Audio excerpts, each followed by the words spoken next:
boa tarde. Na hora de alugar um imóvel, os inquilinos e proprietários devem ficar atentos ao contrato para saber os seus direitos e deveres. Uma das regras diz respeito às reparações que devem ser feitas na hora de devolver o imóvel. Em São Paulo, um proprietário se recusou a encerrar o contrato de aluguel por esse motivo. O caso foi parar na Justiça. Eu sou Rafaela Vivas e no Jornal da Justiça de hoje vamos falar sobre a lei do inquilinato, que rege a relação entre quem aluga e quem quer alugar. Mas esse é apenas um dos destaques do dia. Vamos aos demais.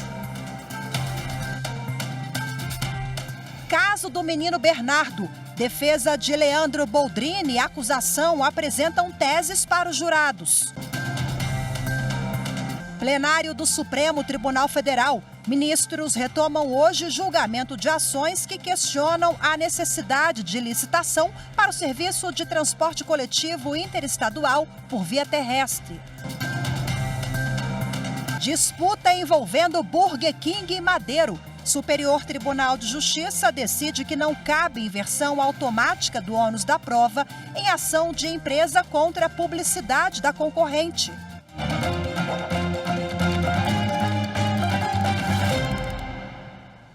Começou hoje a nova fase do julgamento de Leandro Boldrini, acusado de participar do assassinato do próprio filho. Esse já é o 4º dia de júri. A repórter Evne Araújo acompanhou e tem as informações. A etapa dos depoimentos já foi encerrada. 10 pessoas foram ouvidas no tribunal do júri desde o início do julgamento, na segunda-feira. O réu, Leandro Boldrini, não vai ser ouvido. Os advogados dele alegaram questões de saúde. A próxima etapa é o debate entre o Ministério Público, que representa a acusação, e a defesa. Depois disso, o Conselho de Sentença vai se reunir para decidir sobre o caso. Com a decisão dos jurados, a juíza que conduz os trabalhos vai anunciar o resultado. Boldrini é acusado de matar o próprio filho Bernardo, de 11 anos, em 2014. 5 anos depois do crime, ele chegou a ser condenado a 33 anos de prisão, mas teve o júri anulado sob a alegação de falta de igualdade no tratamento dos réus. Atos antidemocráticos. A Polícia Federal deflagrou nesta quinta-feira a 9ª fase da Operação Lesa Pátria, que tem como objetivo identificar e prender pessoas que participaram ou financiaram os fatos ocorridos em 8 de janeiro em Brasília. Na ação de hoje, os policiais federais prenderam o major da reserva da Polícia Militar, Cláudio Mendes dos Santos, no Riacho Fundo, cidade, uma região administrativa aqui do Distrito Federal. As investigações apontam que ele teria ensinado táticas de guerrilha para os participantes do acampamento situado no QG do Exército, na capital federal. O Supremo Tribunal Federal considerou inconstitucional o dispositivo de uma lei que prevê multa sobre a dívida prevista em declaração de compensação não homologada. Saiba mais detalhes com Anderson Arcoverde. Os ministros do STF analisaram no plenário virtual um recurso extraordinário e uma ação direta de inconstitucionalidade que questionava a aplicação do trecho de uma lei de 1996. O artigo prevê multa isolada de 50% sobre o valor devido pelo contribuinte quando a declaração de compensação de débito não for homologada. Prevaleceu o voto do relator, ministro Edson Fachin. Ele ressaltou que a declaração de compensação é um direito do contribuinte e que o fato de ela não ser homologada não significa que houve um ato ilegal. Para o ministro, a aplicação automática da multa, sem comprovação de que houve a intenção do contribuinte de apresentar uma declaração falsa, equivale a atribuir ilegalidade ao próprio exercício do direito de petição, que é garantido pela Constituição. O julgamento teve repercussão geral reconhecida. Com isso, o entendimento do STF deve ser observado pelos demais tribunais em casos semelhantes. O plenário do Supremo deve retomar hoje o julgamento de ações que questionam a necessidade de licitação para o serviço de transporte coletivo interestadual por via terrestre. Quem tem as informações é a repórter Marta Ferreira.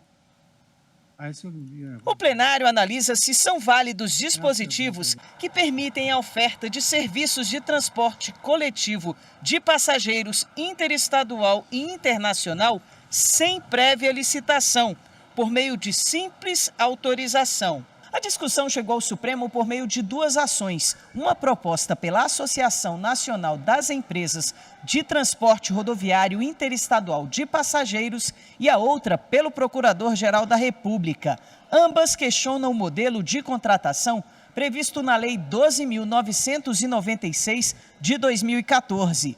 Um dos argumentos é de que essa forma de contratação pode favorecer empresas que já exploram tais serviços e acabar não garantindo a proteção dos direitos dos consumidores. O relator, ministro Luiz Fux, ele destacou que a Constituição Federal prevê a possibilidade de o Estado autorizar sem licitação a prestação de serviços pelo setor privado em atividades que podem ser compartilhadas entre diversas empresas.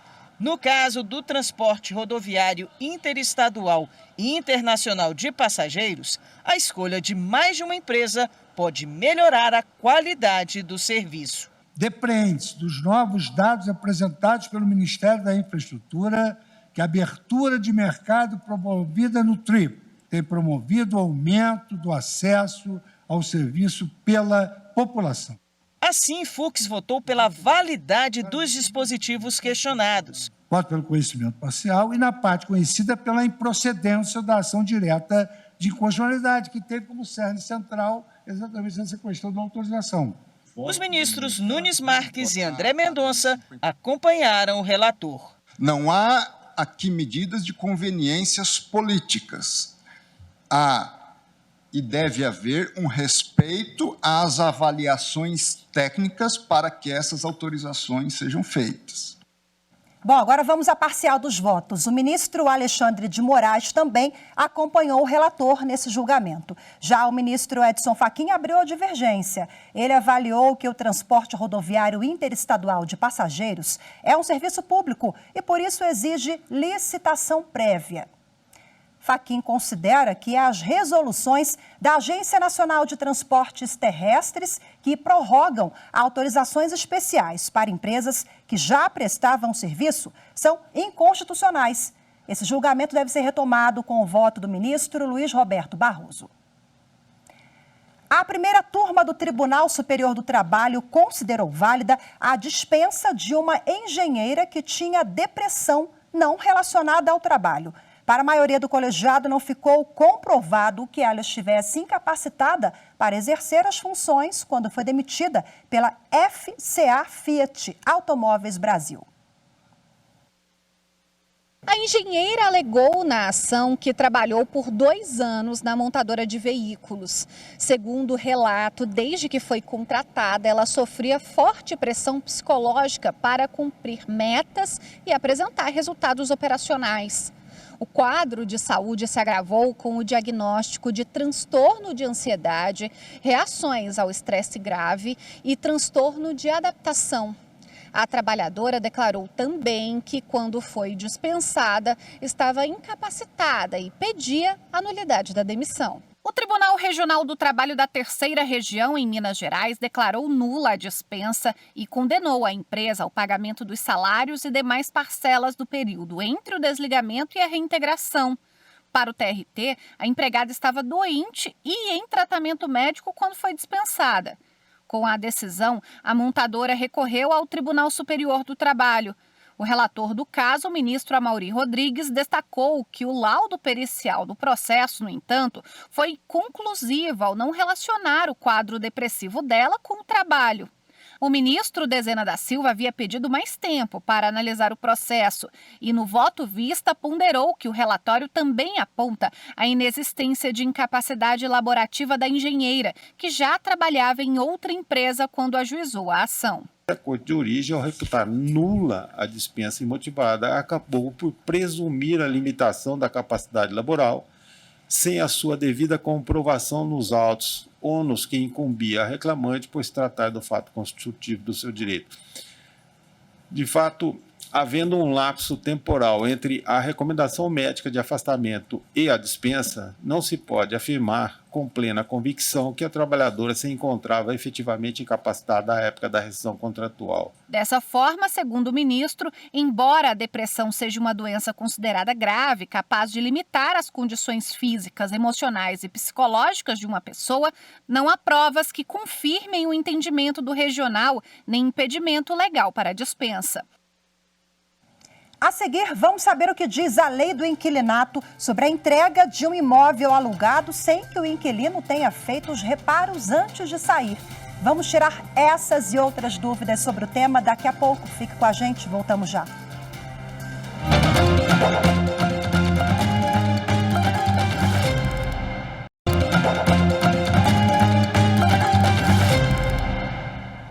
Agora imagine a situação, muito corriqueira por sinal. Uma pessoa aluga um imóvel e na hora de devolver, o lugar está todo danificado e o inquilino se recusa a fazer os reparos. E aí, nessa situação, o proprietário pode também se recusar a encerrar o contrato de aluguel? Uma decisão da Justiça de São Paulo diz que não. Entenda mais sobre o caso na reportagem de Evne Araújo. Na hora de alugar uma casa ou apartamento, muita gente procura um profissional como o Rodolfo, um corretor. Uma comodidade para proprietários e inquilinos que se vê em torno de algumas burocracias antes de assinar o contrato, como a vistoria do imóvel. Se faz um detalhamento minucioso, tira fotos, tem algum furo, se tem alguma mancha, se o piso está danificado, tira foto desse detalhe, entendeu? E depois conflita com o de saída, e se o de saída tiver alguma coisa divergente a mais de problema, aí é apontado pelo vistoriador, né? Saber as condições do local alugado é primordial, inclusive na hora de devolver as chaves. A regra é sempre a mesma: quebrou, estragou, tem que arrumar. Mas isso não é condição para que o dono se recuse a receber o imóvel. Recentemente, o Tribunal de Justiça de São Paulo decidiu que a rescisão contratual de um aluguel não pode ser condicionada aos reparos que precisam ser feitos no imóvel. Pela decisão, a existência de eventuais pendências também não justifica a recusa dos proprietários em receber as chaves. Segundo os desembargadores que analisaram o caso, não há previsão legal para esse tipo de exigência. No Brasil, a regulação entre quem aluga e quem quer alugar é regida pela lei do inquilinato. A legislação regulamenta os papéis de todos os envolvidos no processo, estabelece direitos e deveres do inquilino e do dono e também a atuação das imobiliárias na intermediação dessa relação comercial. Deu problema na vistoria. A pessoa não quer resolver. Ela quer entregar as chaves, a gente recebe as chaves e cobra judicialmente da pessoa as melhorias que têm que ser feitas no imóvel, né? Bom, e agora para conhecer mais os direitos e deveres dos inquilinos e proprietários, eu converso ao vivo aqui de forma remota com o advogado Délcio Oliveira, que é especialista em direito imobiliário. Muito boa tarde, Délcio, seja bem-vindo. Obrigada pela sua participação. Boa tarde, é sempre um prazer estar aqui compartilhando um pouco do nosso conhecimento com vocês, a TV Justiça e todo o nosso público. Bom, esse caso que a gente viu na reportagem, isso acontece no dia a dia, né? E acontece muito. O inquilino fica ali naquele cabo de guerra com o proprietário, falta fazer isso, mas eu não vou fazer, isso aqui já não é a minha responsabilidade. E aí o proprietário não quer receber a chave, não quer encerrar o contrato. A Justiça falou que não pode, mas cada caso é um caso, né? Quais as principais dúvidas que você observa no dia a dia e as regras que são, às vezes, infringidas pela falta de conhecimento mesmo?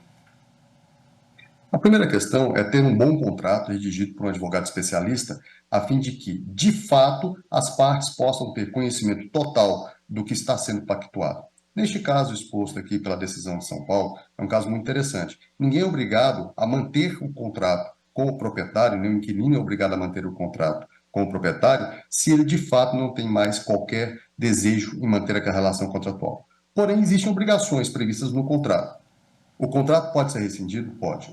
O proprietário deve receber as chaves? Sim. O proprietário tem o direito de exigir na justiça a indenização por todos os danos causados, danos materiais causados ao imóvel, por não ter feito a manutenção, por não ter feito o reparo necessário a entregá-lo da forma que recebeu, pode. Agora, tem uma questão muito interessante que eu acho que não foi suscitada neste processo, que é de extrema importância para o proprietário e para o inquilino. O inquilino pode entregar as chaves? Pode. Só que o proprietário pode requerer um lucro cessante, ou seja, o tempo que aquele imóvel vai ficar desalugado em virtude das obras necessárias para manter a condição de habitabilidade que existia antes no imóvel, pode ser cobrado também do inquilino, não como aluguel, mas como ressarcimento do lucro cessante que o proprietário deixou de ter. Então, como eu disse antes, a regra principal para ter uma boa locação é ter um contrato equilibrado. O contrato não pode ter qualquer situação que dê um excesso de garantias ao proprietário, nem um excesso de garantias ao inquilino. Deve ser um contrato equilibrado. Então, o contrato deve ser por prazo determinado inicialmente, de preferência de 30 meses, com previsão das garantias que serão dadas. Quais são as garantias dadas no contrato de locação? O proprietário pode exigir fiança, ele pode exigir, a fiança pode ser por uma apólice de seguro emitida por uma instituição financeira, ele pode exigir caução, que é um depósito em conta específica onde o inquilino e o proprietário são os correntistas daquela ação, daquela poupança, e aquele valor vai ficar depositado rendendo juros de poupança e ao final do contrato pode ser revertido por uma parte ou para outra, ou pode ter fiador. O fiador, lembrando sempre que se ele for solteiro, não precisa da assinatura nem da sua esposa e nem da sua companheira. Mas se ele tiver um casamento ou uma união estável, o proprietário deve exigir sim a outorga uxória, que é a assinatura na fiança prestada por um fiador de que aquela pessoa está ciente que o seu próprio bem de família pode ter que responder pela dívida. Também nós temos outras questões a serem observadas. O prazo, como eu disse, ele é muito importante. E às vezes a empresa, sobre o prazo, pegando o gancho aqui, ela cobra uma multa, a pessoa sai antes e aí a empresa fala assim, olha, tudo bem, você vai sair, mas você tem que pagar ali 10 vezes o valor do aluguel. Isso, por exemplo, é considerado uma cláusula abusiva? É uma cláusula abusiva, uma cláusula leonina, porque a própria Lei 8.245, com as alterações sofridas pela 12.112 e posteriormente pela 12.744, estabelece de forma clara que a multa não pode ultrapassar, no máximo, 3 meses de aluguel em relação ao contrato de 30 meses. Porém, esses 3 meses, ele não é um número fechado. Ele tem que ser observado que, no transcorrer da locação, a cada mês que se transcorrer, aquela multa vai diminuindo proporcionalmente aos meses já ocupados. Vou dar um exemplo claro. Eu tenho um contrato de locação de 30 meses e, neste período, eu fiquei 15 meses. Aquela multa de 3 meses, em caso queira rescindir o contrato, ele não será obrigado a pagar 3 meses de aluguel. Se ele ficou a metade do período, ele será obrigado a pagar metade da multa. E assim proporcional a este período. Então, qualquer multa que tenha a extrapolação do limite legal e do limite que a jurisprudência entende ser o correto, é uma multa nula e que o inquilino pode entrar na justiça para discutir a sua legalidade e a sua obrigação. Para tirar uma dúvida aqui, você citou as modalidades, né, que a empresa, no caso imobiliária, pode cobrar daquele inquilino. Cheque calção ali, ou o fiador, mas né, não pode cobrar tudo isso, porque tem empresa aí cobrando. Olha, me dá ali uma garantia, mais o fiador, ou uma coisa ou outra, né? Rapidinho para a gente fechar, Adélio. É completamente ilegal cobrar concomitantemente qualquer tipo de garantia locatícia. Tem que ser uma coisa ou outra, jamais de forma cumulativa. Nada não sai caro, como você bem ressaltou aqui, um contrato bem feito e até com a ajuda de um profissional, como a gente acompanhou ali na matéria, né? E você agora trouxe tantas questões aqui que às vezes fica ali escrita, tá ali no contrato a letrinha pequenininha, né? O consumidor acaba caindo numa pegadinha. Delzio, muito obrigada pela sua participação. Boa tarde para você, até a próxima. Uma boa tarde, um prazer, estamos sempre à disposição. Obrigada, querido. A seguir, galeria de presidentes do STF recebe fotos da ministra Carmen Lúcia e dos ministros Dias Toffoli e Luiz Fux. As informações em instantes, voltamos já.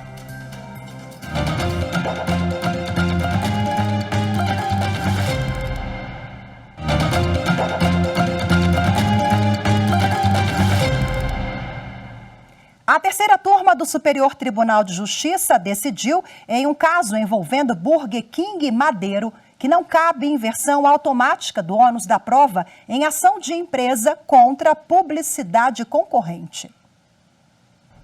Os ministros do colegiado entenderam que não é possível aplicar artigo do Código de Defesa do Consumidor que prevê a inversão do ônus da prova sobre a correção da informação publicitária em ação ajuizada por empresa concorrente e não pelo próprio consumidor contra a veiculação de publicidade supostamente enganosa.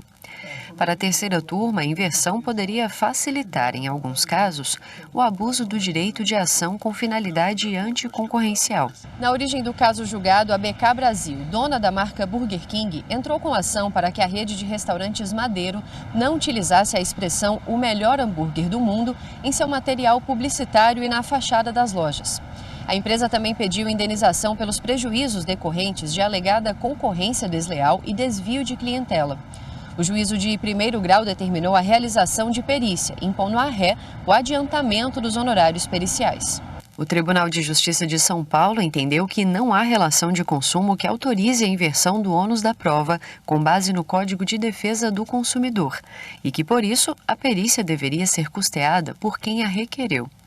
O TJSP dividiu os custos dos respectivos honorários entre as partes. No recurso especial dirigido ao STJ, a BK Brasil sustentou que as normas do CDC deveriam ser aplicadas no caso, já que se destinam a proteger o consumidor de práticas desleais, como a publicidade enganosa. Para a dona da rede Burger King, caberia ao Madeiro provar a veracidade de sua propaganda. O relator do recurso, o ministro Paulo de Tarso Sanseverino, explicou que a ação trata de direito concorrencial e não do consumidor, mas que as normas do CDC que proíbem a publicidade enganosa e abusiva se aplicam também a este tipo de relação, porque reforçam a defesa da concorrência.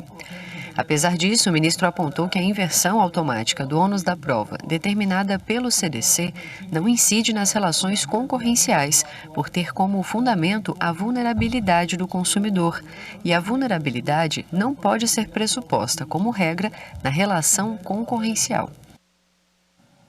O Supremo Tribunal Federal realizou na noite de ontem a solenidade de fixação das fotos dos últimos 3 presidentes da Corte, ministros Carmen Lúcia Dias Toffoli e Luiz Fux. Autoridades dos 3 poderes, ministros aposentados do STF, magistrados e advogados participaram da solenidade.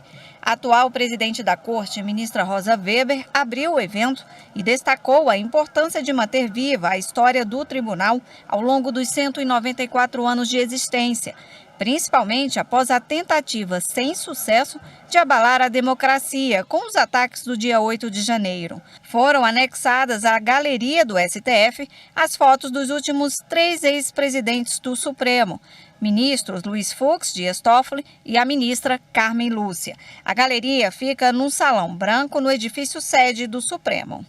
Aqui na galeria estão as fotos de todos os presidentes da Corte desde 1829. A ministra Carmen Lúcia ficou no comando do Supremo entre 2016 e 2018.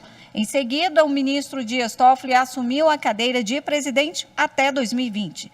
O ministro Luiz Fux foi presidente até o ano passado, quando passou a missão para a atual presidente, ministra Rosa Weber.